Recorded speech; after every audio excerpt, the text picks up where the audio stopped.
Hey everybody, we have a new sponsor and a special deal for our listeners of Karen Isn't Always Right. If you have any photos or documents that you need to scan, or videotapes, audio tapes, or film reels that you need to import, you should check out avgearguy.com. If you mention the name Karen Isn't Always Right when you order, you're going to get 5% off, and a portion of your order is going to help support the podcast Karen Isn't Always Right. All of those formats degrade over time and are sitting ducks in the case of fire or theft. Why not convert it all to digital? All your memories can be stored safely on the cloud or even a hard drive that fits in your pocket. AV Gear Guy has over 30 years of experience with all kinds of media, and they can accept orders from anywhere in the U.S. Don't forget to mention the name of Karen Isn't Always Right and get 5% off. For more details and to book, visit their website at avgearguy.com. That's avgearguy.com. Hey everybody, it's Christopher here with another episode of Karen Isn't Always Right. This week we've got Maya coming to us. Maya and I go way back. We used to study martial arts together, and over the years she's become a dear friend. And in fact, Maya is a big reason why I was able to start up this podcast, because she used to work at a radio station that was actually putting on a class, an all-day class on how to create your own podcast. So Maya, a huge thank you to you for that. Maya herself is in customer service, and she shared many stories that she has of dealing with some of the more challenging aspects of the day-to-day business of customer service. So, hope you enjoy. I always do, and here we go.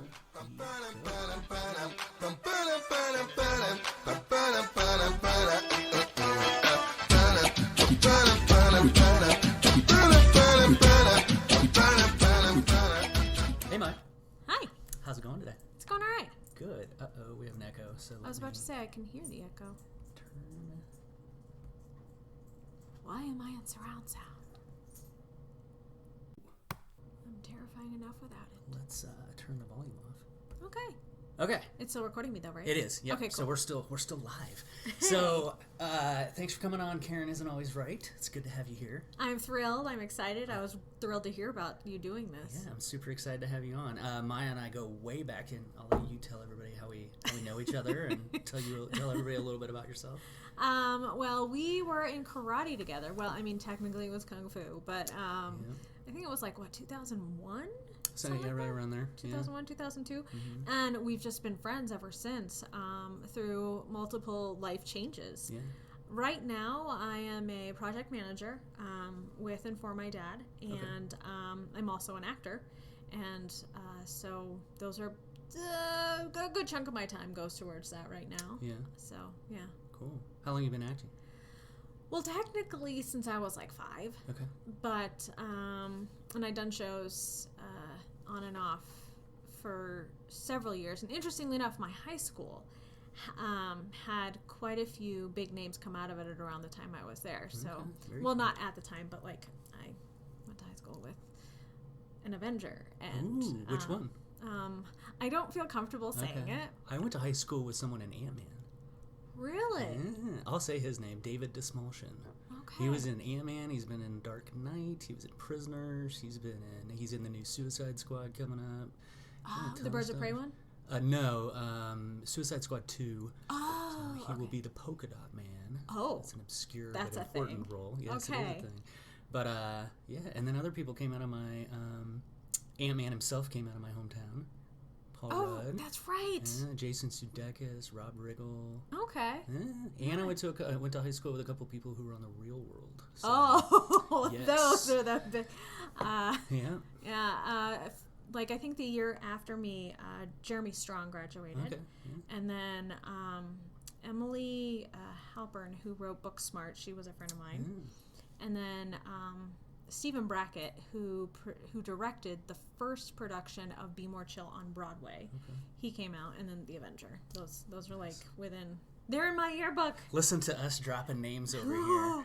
But anyway, so I did a little bit in high school, and then I think more seriously within the last 5-6 years, I was just kind of like, what's this thing? Oh, this is fun. And then I got serious about it, and I don't know why. But here we are.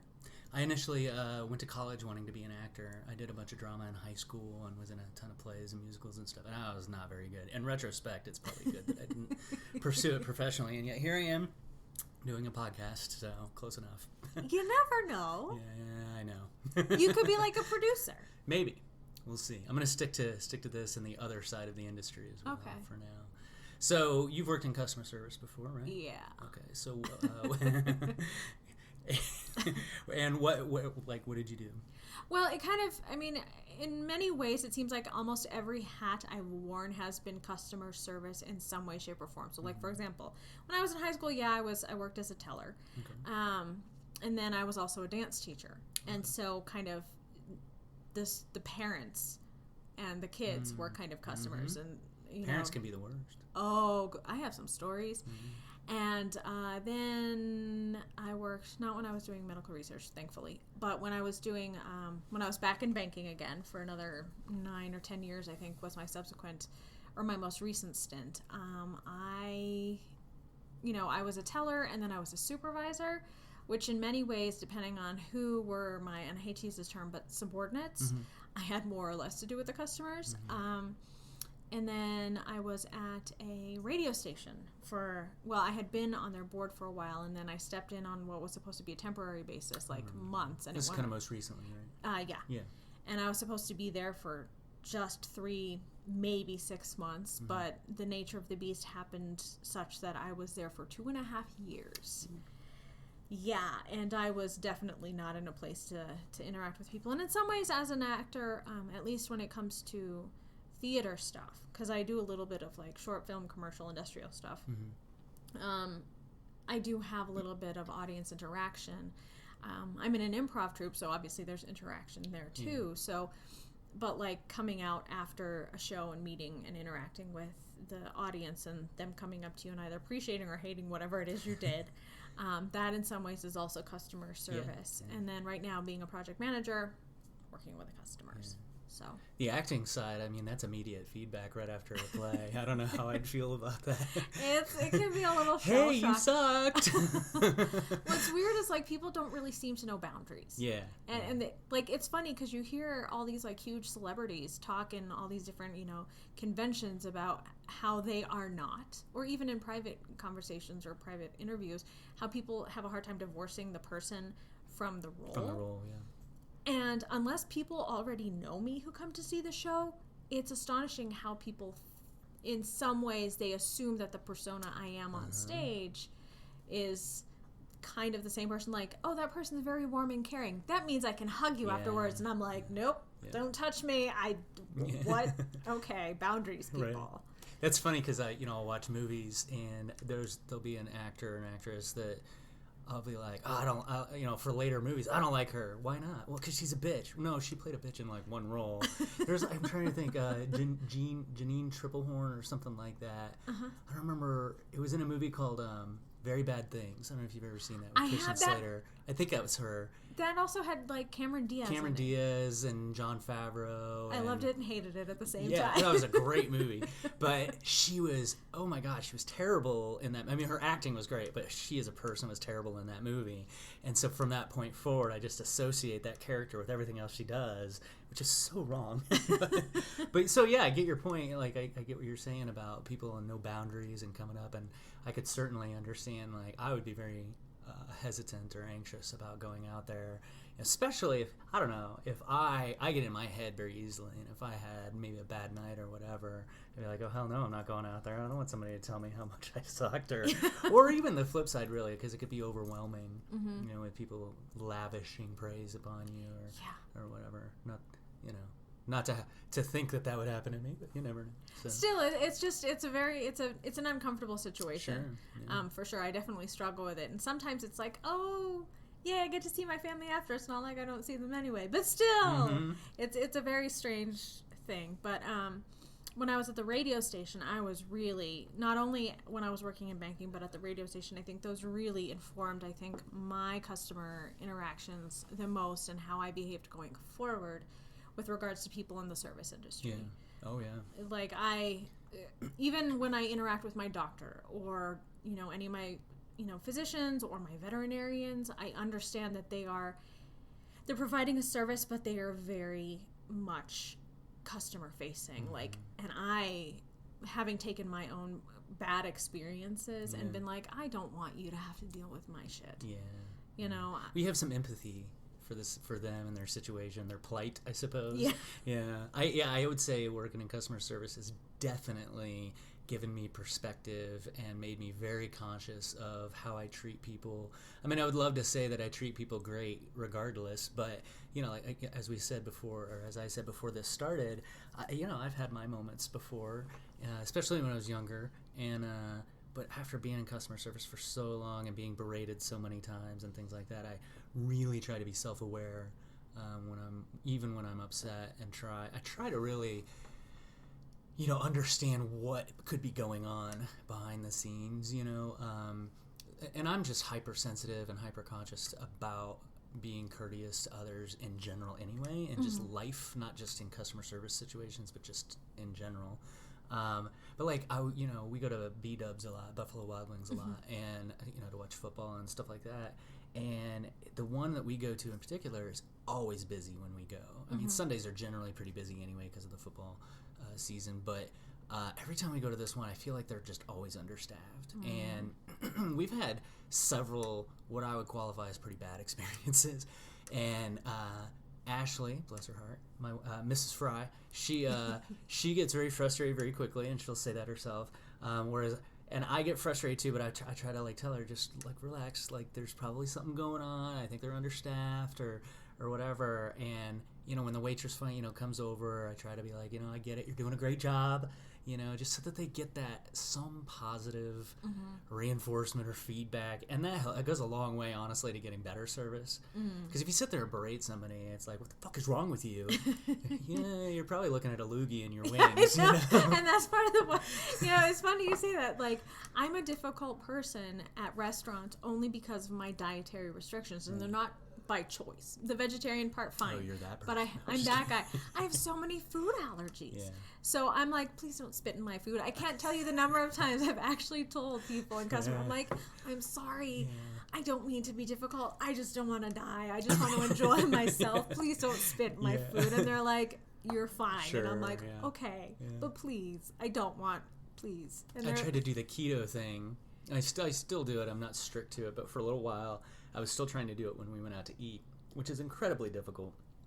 And I felt like that person all the time. And I would be like, so, can you sub this, sub that? And finally, I was just like, you know what? I'm going to stop doing that to people because I don't need to do it. And I just assume the people that like you that need to do that, I'll let them have to worry about you, as opposed to, I just don't want to create something that isn't necessary. You know what I mean? So I think for those where dietary restrictions are a need, sure. But I don't want to. I don't want to unnecessarily do that. So let's talk about your time in the banking industry. Can we touch on that a little bit? Yeah. Okay. So I had some really great experiences. I am very good friends with a lot of I call them my former customers. I have no idea if they're with the bank anymore.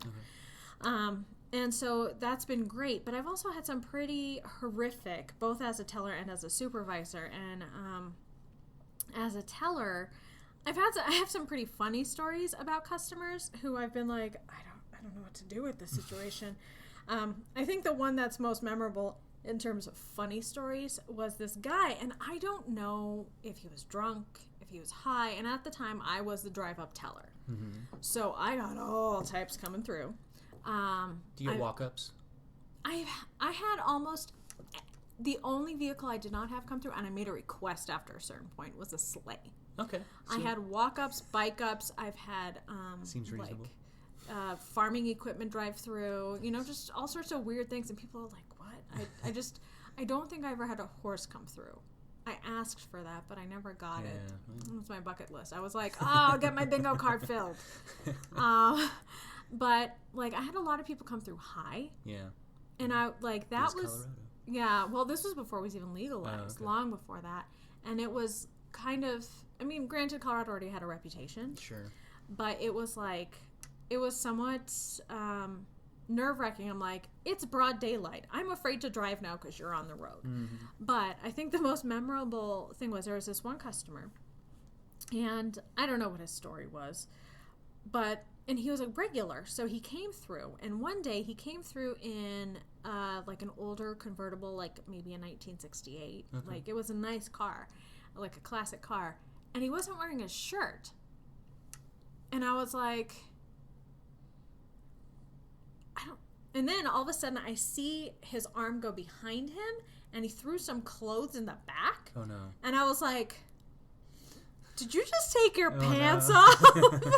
And he goes, yep. And I was like, what the hell do I do? And so I run out to my supervisor and I was like, I realize he's not technically indoors. But we have a naked guy. But he's not wearing any shirt.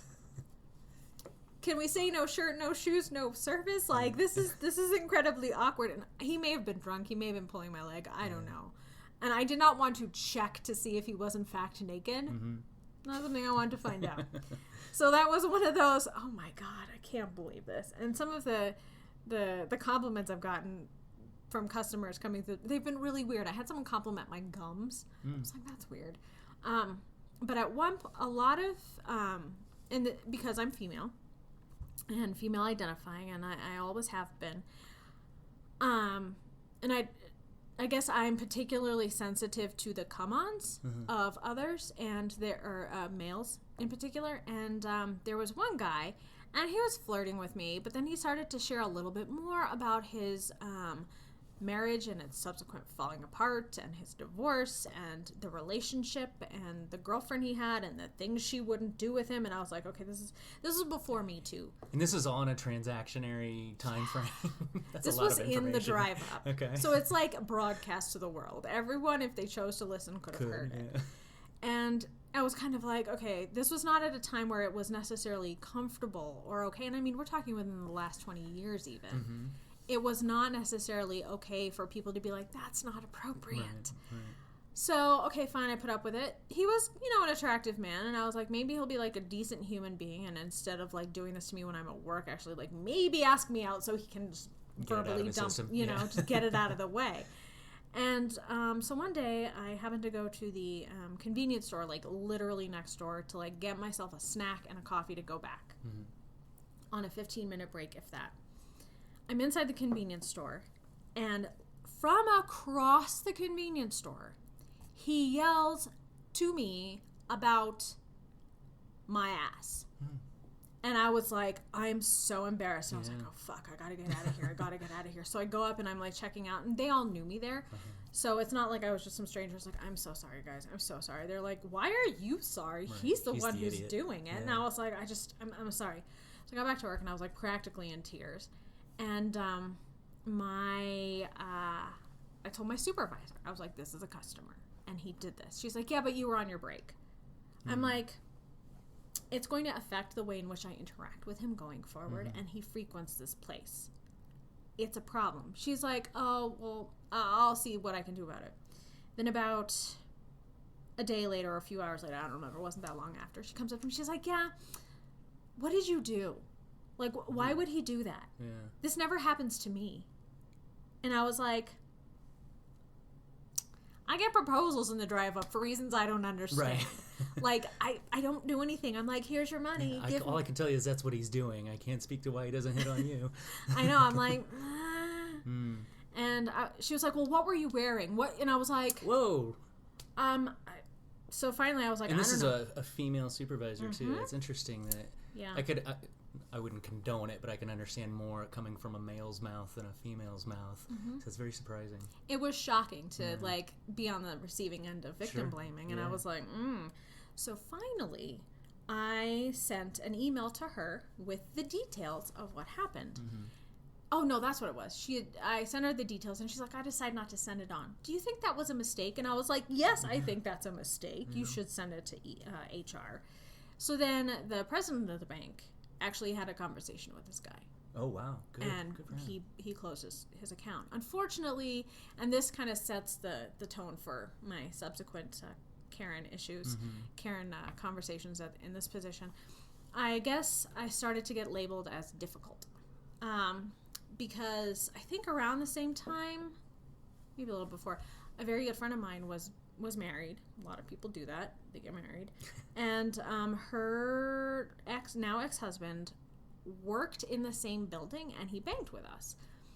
He came to my place of work, and he saw me, and he loudly enough for everyone else to hear, not yelling, he threatened me. What? And I asked a male coworker to walk me to my car thereafter. Yeah.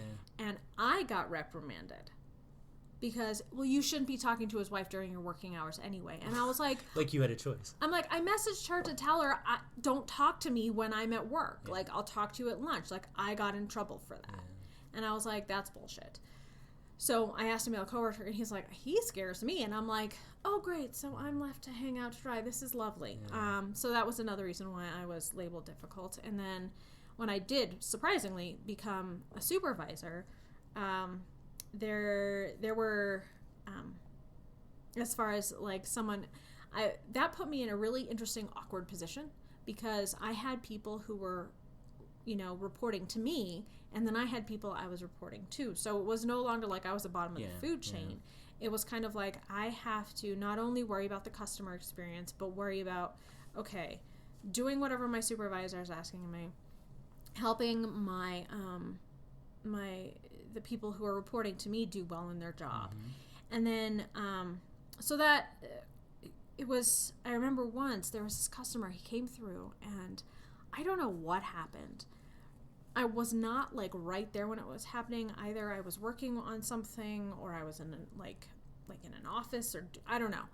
All I know is that I heard him screaming at her through the speaker. My supervisor at the time, he came in and interfered. Thank God. Mm-hmm. I don't know how I would have handled it. My friend, who was the teller, she was brought to tears, and understandably. Sure. Mm-hmm. Like it's funny, especially when money is involved, how psychotic people get. Yeah. Oh my God. Like the level of psycho, it's it doesn't have to be very much money either. No. Yeah. No, it's astonishing. And they think you're stupid because you're in the service industry. Mm-hmm. And it's interesting. So one of my dearest friends, he's, how old is Finley? I don't know. He's like 78. He can't see, can't hear very well. He would still drive himself around. And we became really good friends. And he would always tell any one of myself and then my two friends who were reporting to me, he was always like, you girls are too smart to be here. You're too smart to be here. And it was nice to get that validation because so many people look down on you in a service position, and regardless of what that service position is. And I kind of speaking to the medical profession, it's like all these people who have long been lauded and vaunted for, oh, you're a doctor, oh, you're a veterinarian, you're a PhD, but they do a little Googling and it's like all of a sudden they know more than you. Mm-hmm. That's not to say I haven't Googled my fair share of things before, but they have a certain level of expertise or whatever. So anyway, nurses too. Huh? Nurses too. Oh God. Yeah. They get the short end. And they have the worst, honestly. I can't. I mean, they have to deal with the literal and figurative shit like no one else. And they don't get paid well enough. No. So, No, they have to cover everyone else's ass. Yeah. But no one really has their backs. It's an unfortunate situation. I understand what I can relate to what you're saying about kind of being in that rock and a hard place with trying to find balance between, supporting those that you supervise, and then you have people above you that you report to, and dealing with customers, and so you have to you're trying to reach the goals of your company and achieve that and follow the directives that are put upon you while still holding your subordinates. We all hate that word, but it is what it is. But while holding your subordinates accountable and making your customers happy. Mm-hmm. But then when those that report to you have an issue with a customer, then you have to sit there and you have to try to identify, okay, did we fuck up? And do I need to hold this person accountable? Or is the customer actually out of line?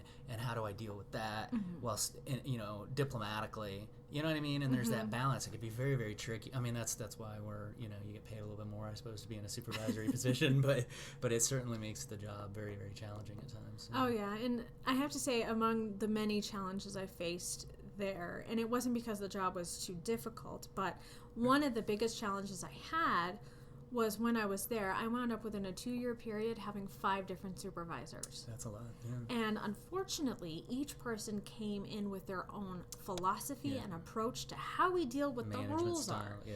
So that was sometimes in conflict with what the main office was saying.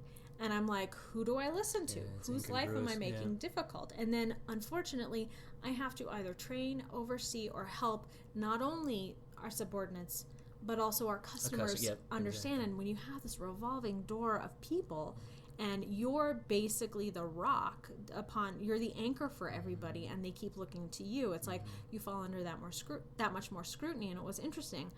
That environment became very toxic at the end, because my true friends, good for them, they moved on, they did different things, or they got moved, and so they hired 2 new people on who refused to listen to me when I was training them right out the gate. They were like, why? That's who they were. Okay. And one of them, she was like, she would not. The reason she got let go was because she just never came back from vacation. She just didn't respond. But she was that kind of person where you're like, where the hell are you? But one day I remember she was trying to help a customer, and it had to do with this customer's CD. And at the time, I can't speak to now, and I know it changes every year, especially with, depending on the administration and who's in charge of what. Whatever federal rules govern what can impact how you're allowed to do things in the bank. And so there was a customer who came in and wanted to like draw money out of her CD or whatever. And this particular girl, she was not able to do it, and she was like having difficulty. And I just gotten off the phone, and I was hearing little bits and pieces, and I was like, maybe it was like a limits issue. Yeah. And I was like, I have limits, or I can get limits if I need to. Why don't you step in front of me? We'll see what's going on. And I looked at it, I was like, it's not letting me. And she screamed at me and told me, how dare you? She's like, who even thought to put you in this position? Whoa. She was like, you're not qualified enough. You're not smart. You do not deserve the promotion that got you here. She'd never seen me before, mind you. She call you a child? No, that happens to my managers sometimes. Oh, you're just a child. Yeah, no, thankfully she didn't do that. No one else was in there to defend me. My supervisor wasn't there. And so I was flying alone, and it usually was not an issue aside from my own personal clashes with these people. But I was like, hold on. And unfortunately, it was an archaic system that they had, a banking system or whatever that they use, interface. And we knew it was, and there were so many other problems, but we usually had a workaround. And this particular account had not been flagged, or there was no notice on it about this was a grandfathered account, and therefore the rules that are set by this particular system don't apply. Like, there was no way to identify. I thought it was a regular CD. So I was like, hold on, let me figure out. So I called the IT department. I was like, I don't understand why this isn't working. And they're like, oh, it's because she's already, reached her limit for whatever. And I was like, oh. And I was like, hey, you've reached your limit. And she continued to scream at me. And I was like, okay. So then I called another branch. And I'm like, I don't know what to do. She said she's dropping names. That's another big thing about customers. Yeah, like, I know your owner, whatever. Yeah, exactly. yeah. Like so-and-so and so-and-so. And I was like, all right. So that person was like, oh, I'm sorry. That account's been grandfathered in. You have no way of knowing this. This is the problem. Great. Can you tell her? And I did. I was like, okay, we got it taken care of. You're fine. Here's your money. She left angry. Yeah. Well, how dare you? Right. Yeah. Well, even better. She reported to the bank owner. Okay. And he was new. Oh, God. He didn't understand any of this. And then my supervisor, who wasn't there, then actually called me into her office, and I got an official reprimand. And I was like, she's like, well, and I'm like, I did literally everything I could, and she got her money. So you should be getting praise for finding a workaround and figuring out a solution, and instead you get in trouble. Yeah.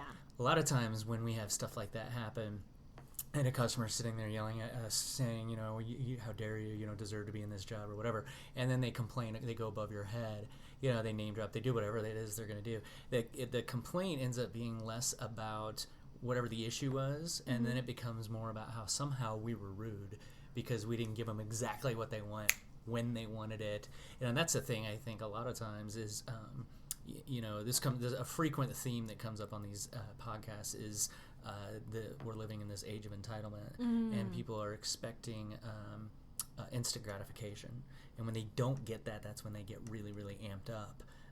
And then, they're also so used to just being able to sit behind a keyboard and not have to really directly interact with people on a social level that they don't have those social skills, so they just immediately blow up on somebody without any regard for your feelings or repercussions or anything like that. So it's really unfortunate. Hey there, sorry to interrupt, and I'm sure you're like, what the fuck, man? I was listening to that. I know it sucks when this happens, but while I have your attention, I have a quick favor to ask. As I'm not Joe Rogan with millions of listeners and a metric shit ton of sponsors, I really could use your help.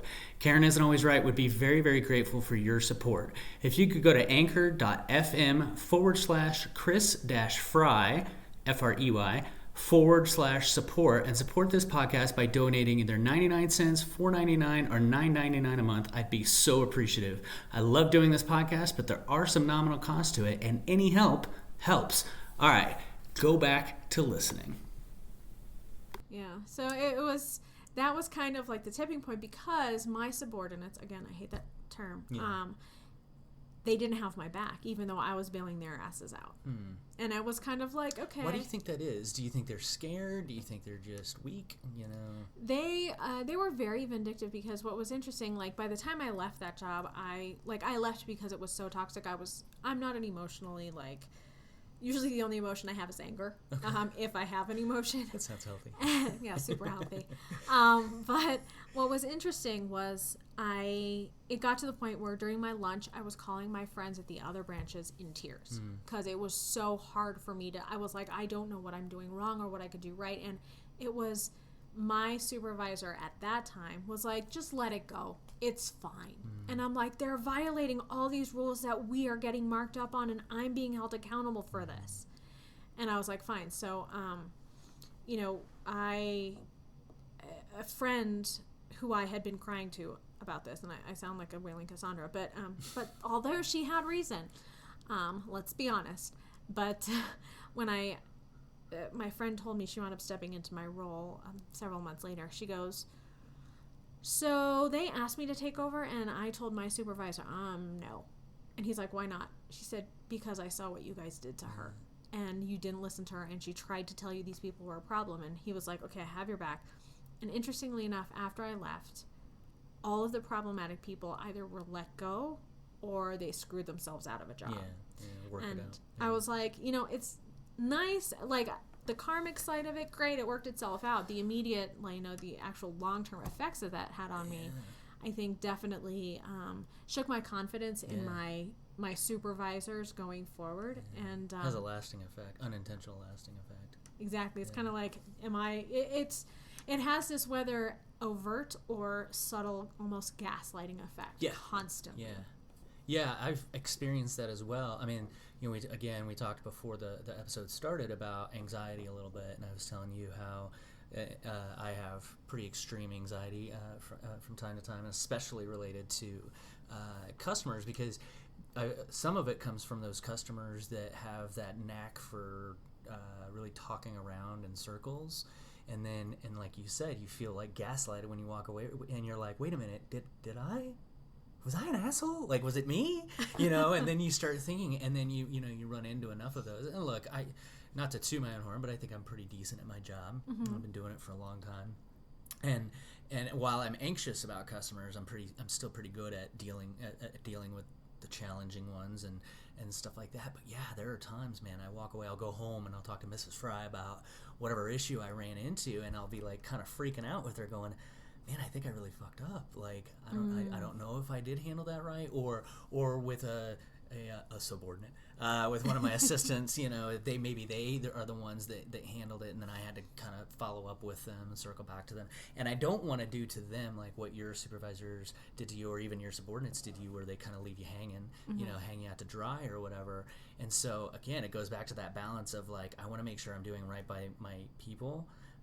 And supporting them, but I also have a responsibility to the company and to the customer to make sure that we all did what we were supposed to do in that customer service situation. But customers can be so good at reframing the reality of that situation, especially if it maybe didn't happen in the moment. They come back and they email the company, like the corporate office or whatever, and then maybe a day has passed and they've had time to think, well, now I'm going to frame it this way, and what they spit out has zero to do with what actually went down. But the problem is sometimes is that we're not wearing GoPros with audio or anything like that. We don't have this shit recorded. I'd love to have the body cams that cops have or whatever. we have video surveillance in theaters and stuff, but not every inch of this place is covered and there's not audio, and so it can be, you can tell a little bit by body language what can be going down. And especially if like a while back there was a situation where there was this big to-do, and one of the customers was in a wheelchair, and it all they were very frustrated because they felt like they weren't being treated right. But at one point the person in the wheelchair spit on one of my managers. Yeah, which is assault. Yeah. You can't do that. And then it really escalated beyond that. And then they got kicked out. Police were called, all kinds of stuff, because it really got heated. So beyond just the spitting, it was a lot of stuff that was going down. And my managers, there was two of them, they were like, you got to go. But then the next day, the sister of the guy that spit calls and demands to talk to me, and then she decides to lay into me about this whole situation. But it was what she was saying had no... There was just nothing to do with what actually went down. As long if my managers were being honest with me, which, I trust my people, and I didn't have any reason to think otherwise. Especially when I look at the video footage and I can see this guy spitting. It's like, well, you kind of lost some credibility with me there. So anyway, I didn't mean to get off too far off on a rant, but yeah, that gaslighting feeling can be really demoralizing, I think, if that's kind of the best way I can characterize it, as far as my perspective is concerned. And it does stick with you, and it's amazing the reverberation. So there were a couple other instances like that, and I wound up being like, all right, that's it, I can't do this anymore. And it just so happened that the radio station that I was on the board for, they were short-staffed. There were some major changes happening that we knew about, and being on the board, I was privy to them. And I was like, I've done enough volunteering there and interacting with everyone and been involved and been in events. Why don't I step in for a short period of time and do the volunteer coordinating? And he was like, great. And we spoke to the board, and they were like, this is a great idea. Let's do it. I stepped in, and basically the world was my oyster. So I could frame and create the whole thing, because they hadn't had a volunteer coordinator for so long, and the information they had, no one could make sense of. So I was like, okay, this is cool. And I stepped in, and it was interesting because a lot of people were that instant gratification, or like I went back over several months to pull names that had clearly not received any sort of correspondence, and I reached out and I did that whole thing. What's interesting in that particular situation is, who in this situation is the customer? Is the customer the listening audience? Is it the volunteers? Who is the customer in this situation? A little bit of both. It really was, especially in that position that I held. And as the years wore on, I wound up wearing pretty much every single hat. And at one point, I was the only one there.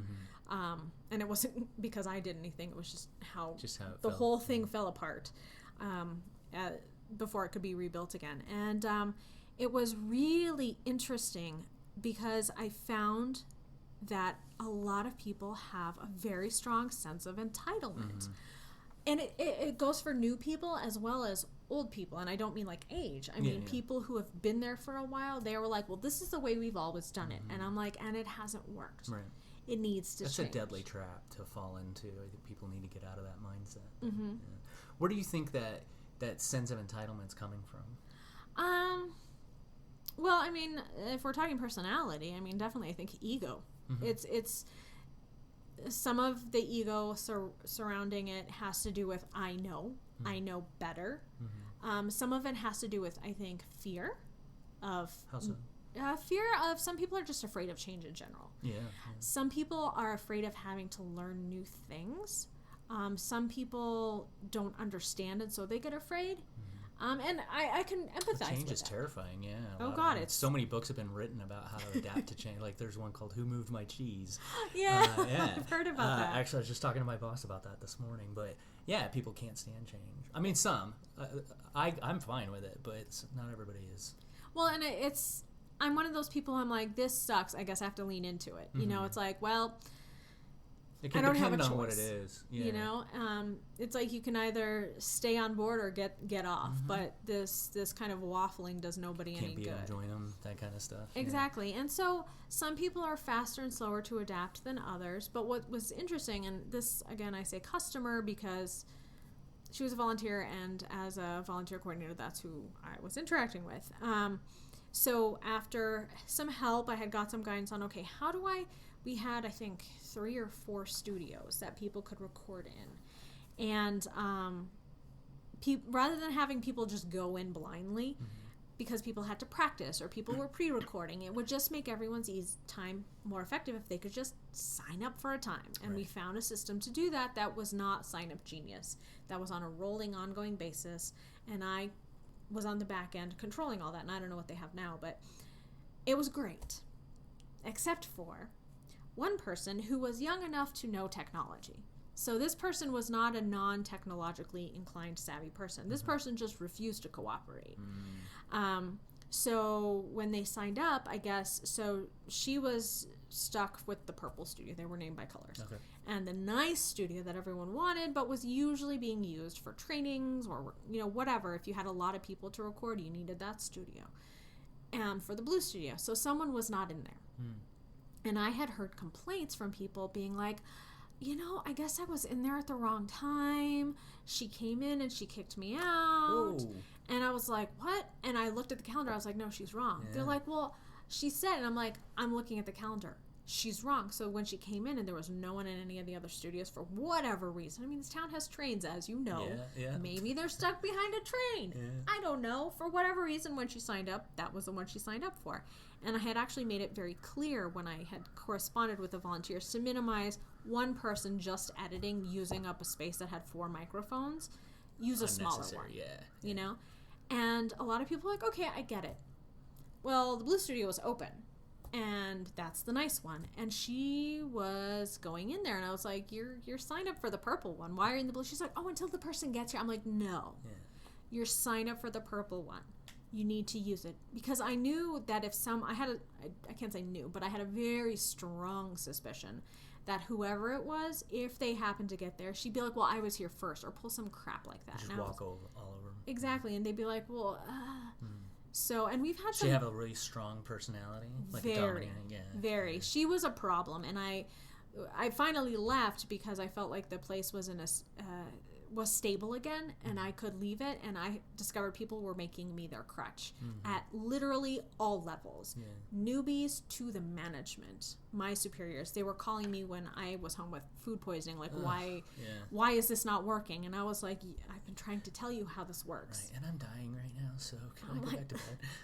I'm like, it's 7 o'clock in the morning. Well, why is this on the radio station? Well, it's not, because that's not our signal. Yeah. That's not us. But fine, I'll be in an hour. Can you calm down? And I get in, and they're fine. And I was like, oh, God. Yeah. Anyway, but I left because I became a crutch for everybody. But this particular person, I was like, I don't want to have to play mediator. I have enough shit I have to deal with. I don't want to have to. So what did she do? And I was like, use the purple studio. And I actually found one of my coworkers. I was like, can you please hang out in that studio? Can you take your laptop in there until they get there, just so she doesn't go in there? It's ridiculous that you would have to do something. It was so dumb. And she stood in the hallway and cried. Good. She was in her 40s, and she tried to use the crying technique to get me to soften. And I was sitting there going, your 5-year-old I would have taken a box of tissues out. Here you go. Or a roll of toilet paper, even better. Here you go. You good? All right. Glass of water. I was going to use this for my ass, but here you go. But this is better. But it's just kind of like, okay, at what point, and I think the time that I left, I was angry because there was such a strong sense of entitlement.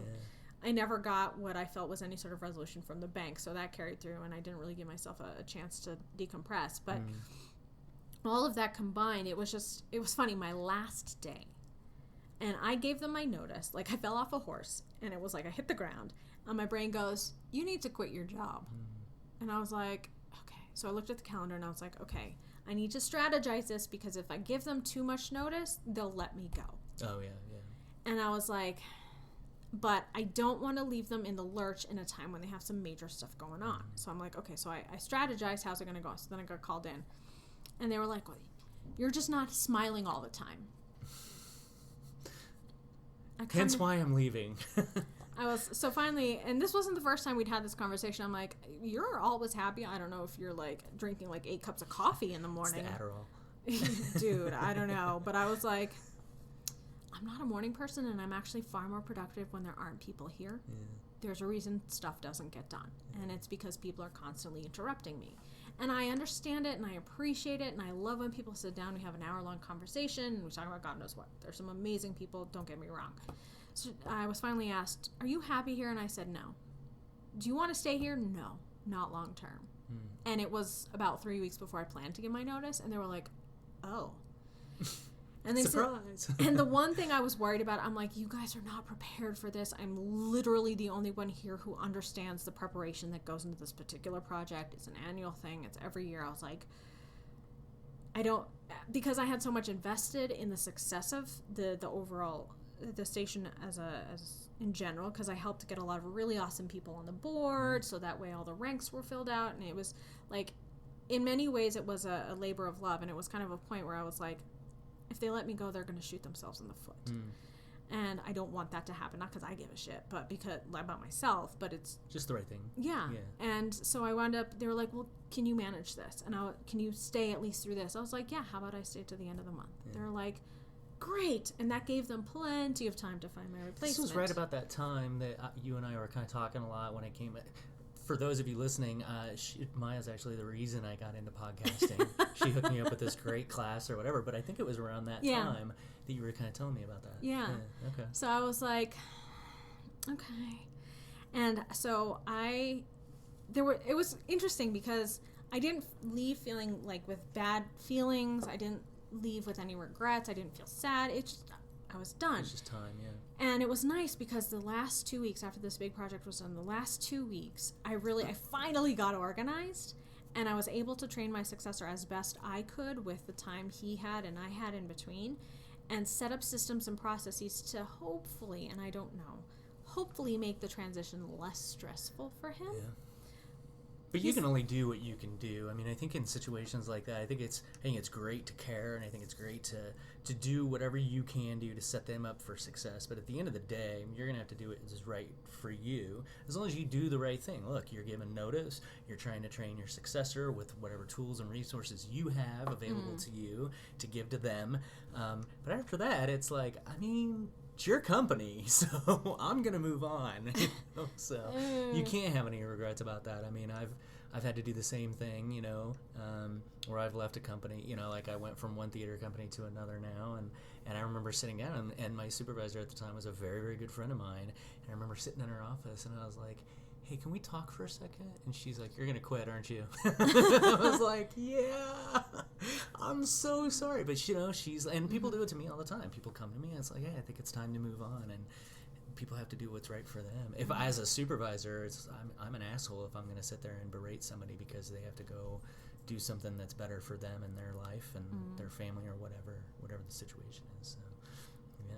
But it was, like, I kept my cool through a lot of stuff. And apparently I have a very naturally expressive face, so even if I didn't say anything, even if I kept my cool, my face betrayed all of my feelings, apparently. That's why you're an actor. And the problem is I can't control what my face does. Like, I have no idea, and people are like, I've had people think I was angry, and I'm like, this is my thinking face. You have RBF. I don't even know if I would say that. It's just, my face, it's just... I can't control my middle finger sometimes. But I get that too. I walk around a long time ago, people used to think I was just pissed off all the time. And maybe I was, I don't know. But over time, I had to teach myself to, I would force myself to smile to the point where eventually my face would lighten up a little bit so that people wouldn't just think, oh, here comes Fry, he's pissed. So. Well, and that's a funny thing. I'm like, most of the time I'm in thought, and I guess when I'm in thought is when I look the angriest. Yeah. You gotta be careful with that with customers, though. When you're in the customer service industry, especially direct facing, front facing, that's put me in a pickle a time or two because, when you come up, if that's their immediate perception of you, you're already off to a bad start, And so now, when I come out, or as soon as a guest walks up to me or whatever, I make sure I brighten up a little bit, I open my posture, I smile without looking crazy, that kind of stuff, because I don't want their perception to be like, well, what the fuck's his problem already, Yeah. You just got to be careful about that. So. Or with employees, because they're gonna, attitude reflects leadership a lot of times, and so if they see that if I appear to be pissed all the time or down or grumpy or whatever it is, they're going to mimic that to a degree at least, unless they're just naturally bright and upbeat, but not everybody is. No. Yeah. So I want to go back to the bank again, if you don't mind. No, you're fine. Just because that's like very direct customer service Yeah. stuff. So as a teller, what would you say? So beyond naked guy, and I don't know why I keep having like the episode of Friends when they're always like Ugly talking naked about guy. ugly naked guy. Yeah. So you had naked guy, and then you had the lady with her CD. What other like crazy Karens have you dealt with that like jump out at you? Where like somebody, I'll give you an example. So like so Mrs. Fry and I just got married not too long ago, and she had to go through the hassle of changing her name. God help women who choose to do that, because that is a bigger pain in the ass than I thought it was. And so she was getting a lot of it done, but she had to go to the bank and try to switch it over at the bank. And she called them. Mrs. Fry is very, very detail oriented. And so she dots her I's and crosses her T's. She calls, she talked to somebody, talked to a manager at the bank. They're like, yeah, just bring in the wedding or the marriage license and your ID, and we'll make it all work, right? So we go in, but she's like, you need to bring Mr. Fry. And so I go with her, and like it's very difficult to coordinate our time because she's got your normal like 9 to 5 job and I don't. Right. So I had to go in and work late one day so we could go on like a Saturday morning. So we pop in there or something like that. So we pop in there, got everything we were told that we needed, and then the branch manager comes out to talk to us, and she's like, nope, can't do that. What? And it was like, whoa. And it was a little tude there. There was a little attitude coming off. It's like, when are you getting an attitude with us? And then, but Mrs. Fry can pop off pretty good with the attitude as well. So as soon as she was starting to sense that from the branch manager, she mirrored that back. Ooh. And I was like, looking at my watch, I was like, and I get really, really awkward around that kind of stuff. I don't like confrontation. I used to not care when I was young. I used to like always be up for whatever, but not anymore. And so she just started going into the manager a little bit, and kind of rightfully so, because the manager was being a little bit of a bitch. And so Ashley like turned it up a little bit, and at that point I was like, I'm gonna go wait by the car. and it was all because the license hadn't been like stamped or whatever. It wasn't like the official license. It was just what we brought from we'd been married like a week, or something like that.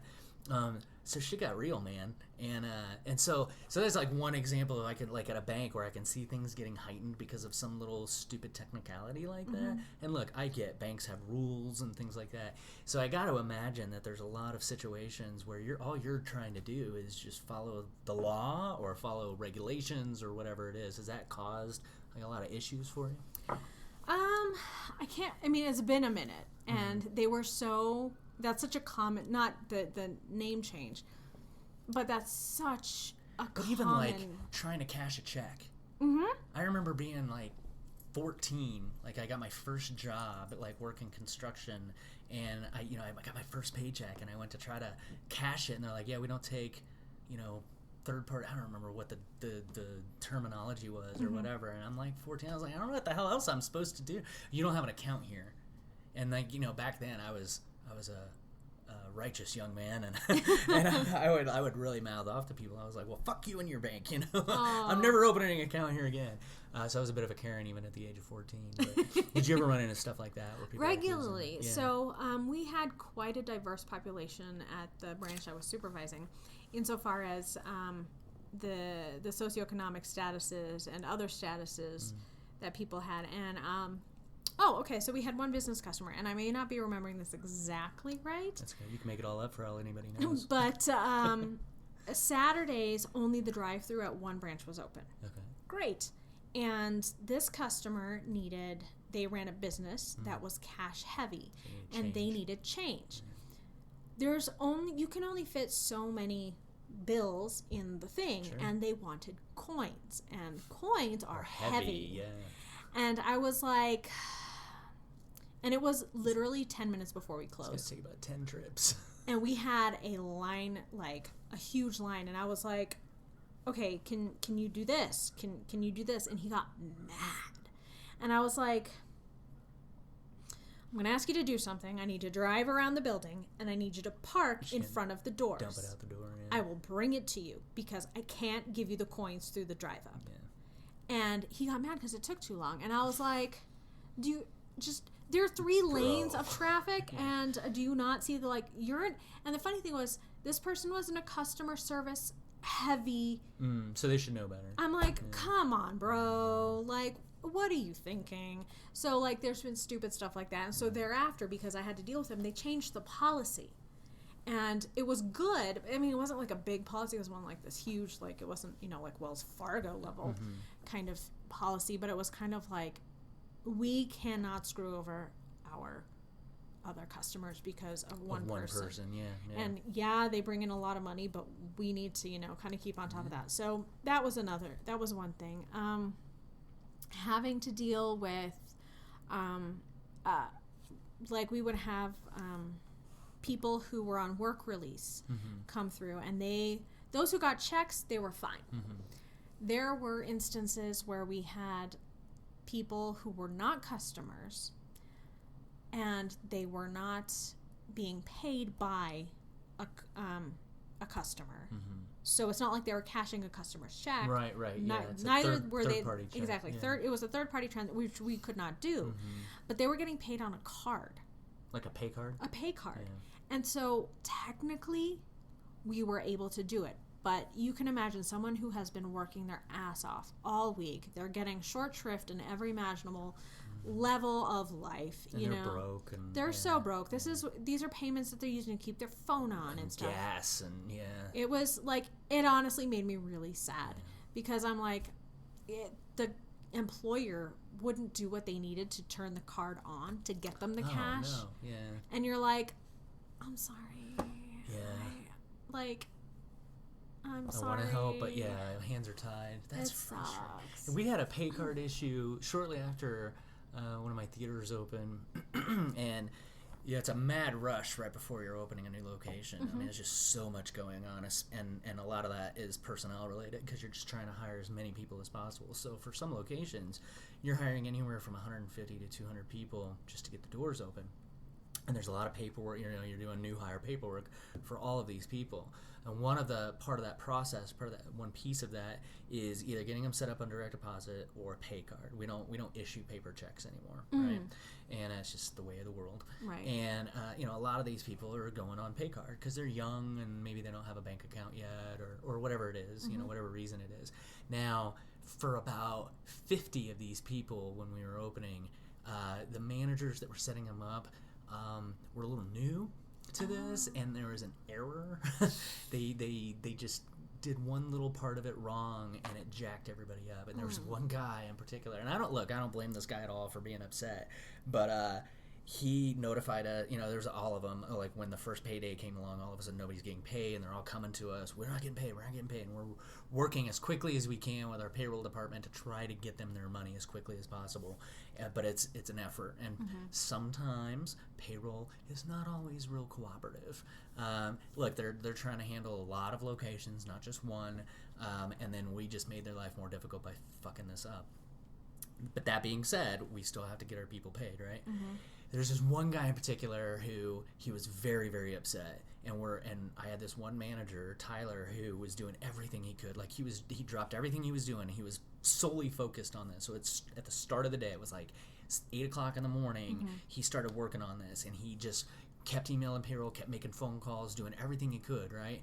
And like, I'm spread thin. I'm bouncing all over the place because whether it's the construction company, my boss, my boss's boss, or a bunch of employees, or whatever it is, somebody's needing my attention. Right. And so I'm all over the place. And finally I come back into the office, and I'm headed towards my office. And as I come in, there's a line at my door. And it's that guy, Tyler, and like another manager, and then this dude that works in the home office that just happened to be around for this. God. It was he was there to help out or whatever. They're all standing at my door, and they're like, we need to talk to you. And I was like, oh, shit. And that was sort of how my life was at the time. It was like a never-ending stream of shit. So we go into my office, and as I'm walking in, I walk by the guy that was having the trouble with his money, and as I walk by, he's like, pull out your wallet. And I was like, oh shit, am I getting mugged right now? Like in my own office? Like I was freaking out, man. And I was like, pull out my wallet. What are you talking about? He's like, I want my money, bitch, now. And I was like, God damn. Like, you know, and look, I'm pretty confident in myself, you know what I mean? But I was like seriously thinking like, this is going to come down to some fisticuffs right now, isn't it?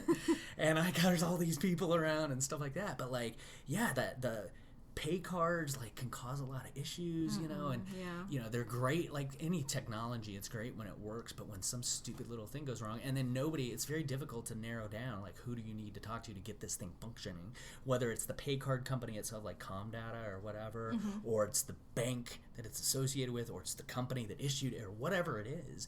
You're just trying to get to I just need this guy to get his money, you know what I mean? Like I really was very tempted to just whip out $200, you know, and give it to the guy, but I can't do that. So it doesn't set a good precedent. I did not get mugged, although it got heated, and it was one of the few times I yelled at somebody in my office. Temper settled down though. Everything worked out. He did end up leaving because he was that mad, but he was like trying to. I guess he had a responsibility to take care of his grandmother and stuff like that. I mean, look, I felt bad. We fucked up, but you don't threaten people either. You know? So yeah, so that's kind of crazy. And it's funny you talk about technology because that's another time people will lose their fucking mind. We had on multiple occasions our internet go out, and so our computers could not talk to the main ones to figure out whether or not people had money, so we could cash their checks. Yeah. So at the time, and I don't know if this practice is still the same, if multiple banks do this, what I don't know, but at the time. It was, we can cash your check as much as the money you have in your account is available. Like, if you have a $200 check and you have $200, okay, great, because if that check bounces, we can draw. That, right? Or you can get whatever is in your account available plus 200. Okay. Assuming this check will clear. So that, it's like, okay, depending on the size of the check, I think at one point it was like, unless we knew the customer was good for it, we wouldn't give anyone more than $200. Yeah. And then we had a bunch of customers who their accounts were negative and they wrote payroll checks, and there were some who for like 3 months were repeatedly. And so, you know, the bank higher ups would be like, it's fine, they'll be fine, they'll get good. And I think after a point they were like, this is not good. We're gonna shut it down, and I'm sorry. So that was a problem. And people get livid. Yeah. Because technology, I think, in general, can cause a lot of problems. I mean, it happens, again, in my work, too. It happened yesterday. So we have what's called a premium large format screen at my theater. So think IMAX, but it's not. And from time to time, we have issues with that projector, and it's very frustrating. And people are not understanding about it. And in this situation, it was a bulb flicker, and it was out of focus and stuff like that. And so we were working very quickly and very hard to correct this issue. And I had one of my managers go down. I need you to go down there and talk to the people and let them know that we're working on this or whatever. And there was this one lady in particular. She just started going off on my manager, and she's like, well, this is just ridiculous. And it's like, lady, do you think that we're sitting upstairs and we want this to happen? It's like power outages too. Like I've been through so many power outages in any city you can imagine, and people just don't care. They don't understand that this shit happens, and it's like, it's not like we went outside to the thing and like pulled the handle down, turn off the power, and we're like, you know, now we get the day off. Like, we're not doing that. But people think that that's what it is, and then like you go in and you make an announcement to everybody. It's like, hey, you know, we're really sorry. Obviously, the power went out, blah blah blah, and everybody's like, free popcorn, free passes, and it's like, look, we're gonna get this resolved. We're gonna take care of it, but like, let's pump the brakes, you know, a little bit. You don't have to be a jerk to me. I'm trying to fix this, you know. But that's. People don't get technology. They don't get that this shit just sort of happens, and they just seem to get it into their head that this is all malicious, you know. They get so angry, when we have, or I'm gonna turn the light on because it's getting dark. Yeah. Bank holidays. People get so mad. They're like, oh, I wish I had a cushy job like this, and they're like, you guys were closed on Monday. Yeah, it was. How dare Martin Luther King? Those veterans. I know. They're veterans. They're great, except for on the day they get. Exactly. Otherwise, it's like, But people get upset about that. And disasters. Yeah, we've had to, let's see, all sorts of weird adventures. There was the bank, when I was a teller, the bank had a really screwed up parking lot, and it flooded. During, you know how the summer here is, you get like these torrential downpours or whatever, and tornado. So the parking lot was flooded, no one could leave, and we had a tornado warning. So like everybody piled into the vault. It was ridiculous. So there was that. Then whenever we had to, the same bank that when I was supervising, or the branch, we lost power, and we're like, sorry, go to another branch. You know, we had to handwrite the note because you can't print it. And it's like, that should be your indication. So there's that. And then I remember once, this particular branch, I swear it was on some sort of like cursed land, because we had to have some massive remediation done in the basement. Okay. And so that caused some issues. And then at one point, right before that, I think it was when the firefighters were here, there was like a smoke problem. There was some furnace or something. It caused smoke to fill the branch. So we had to close. Safe. Yeah, it was real healthy. I mean, it was funny because we joked later, because it was just all women there at the time. We're like, yeah, we did this on purpose so all the firemen would show up. Well, we had to close early, and people were upset about that. And then, like, they would come back the next day, like, were pissed off about it. Because you did it on purpose. It was intentional. Yeah, this is totally. this is how I live my life. Just destruction and mayhem everywhere. Where's the other thing that happened that really pissed people off? Credit cards being down suck. Oh, too. yeah. Because I don't carry cash on me, like hardly ever. Right. So when credit cards go down at a business or whatever, it's super frustrating. And like, so it happens in my theater from time to time. Like, the system will go down or whatever. We don't have ATM machines anymore either, because so many people are just reliant on credit cards. So it's like, I don't know what to tell you. Like, you know, like if it's tickets, sometimes, depending on the situation or whatever, if we just don't feel like, you know, we don't know what the timeline will be, we can be very generous, and we might let people just kind of skate in, you know, because I'm a big believer in, like, I'll generally err on the side of, like, look, long term, I'd rather hold on to the customer. I'd rather take care of them. They'll remember this. They'll be like, oh, they take care of us, like, as opposed to, you know, in the scheme of things, we're not really losing out on that much money if we hold on to that customer and they really remember that we did that for them. Now, on the concession side of things, it's like, that's a little different, because, like, what's to stop somebody who's like, well, I want 14 burgers and a couple of, you know, Cokes or whatever. And so it's like, look, well, you're on us for the tickets, but, like, sorry on the other stuff. You know? You're on your own. But people can get really, really worked up if they can't get their Coke, you know, or their Skittles. So, because that's a big deal.